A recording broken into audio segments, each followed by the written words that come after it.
Good morning. You are listening to UpReach, a morning devotional presented by the Church Street Church of Christ in Lewisburg, Tennessee, to encourage you as you face the opportunities and challenges of today. Let's begin this day together with some inspiring thoughts from God's holy word. See then that you walk circumspectly, not as fools, but as wise, redeeming the time, because the days are evil.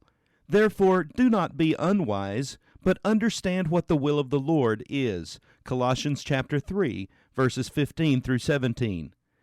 I sometimes feel that the most dangerous phrases in our vocabulary are the phrases which begin, "It's not worth." I can think of several of them which can do infinite harm.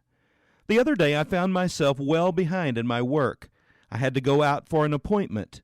I had half an hour before I needed to leave my desk, and I had a definite job which needed to be done. But I found myself saying to myself, I have only got half an hour. It's not worth starting. Often we find ourselves with a small amount of time, and often we know that there is something which ought to be done, yet often we say, it's not worth beginning with so little time available. It is a dangerous phrase because it means that the half hour is wasted, and wasted half hours soon mount up to become a considerable amount of time.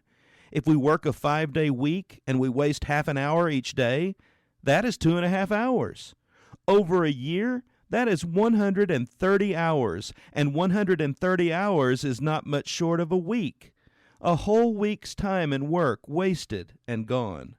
William Barclay writes, J.E. McFadden, my old teacher, used to tell us often with great delight how he learned Italian during the tram run from Pollokshields in Glasgow, where he lived, to the college where he taught. I suppose the tram run took about half an hour in the mornings, and in that time he learned a new language by using the half hours each day. There is a lot that can be done in half an hour. It is always worth starting.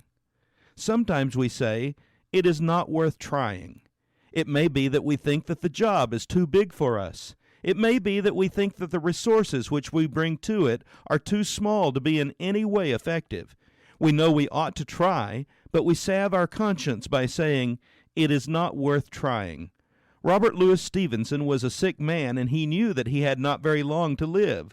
Sometimes he used to say, if you cannot finish your folio, at least get started on your page. What about you today? Do you find yourself often falling behind in the accomplishment of important tasks because you have convinced yourself that the time and energy required are just not worth it?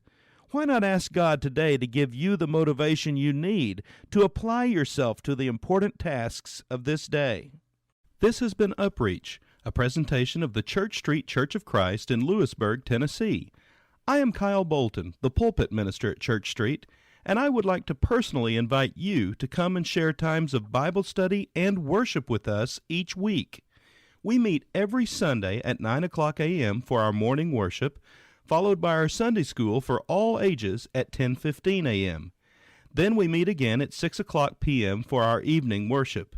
We also have a midweek meeting for devotion and Bible study on Wednesdays at 6:30 p.m. I hope to see you there. Have a blessed day. The joy of the Lord will be my strength. I will not falter, I will not faint. He is my shepherd, I am not afraid. The joy of the Lord is my strength. The joy of the Lord will be my strength. He will uphold me all of my days. I am surrounded by mercy and grace. The joy of the Lord is my strength. The joy of the Lord will be my strength. I will not waver, walking by faith. He will be strong to deliver me safe. The joy of the Lord is my strength. The joy of the Lord, the joy of the Lord, the joy of the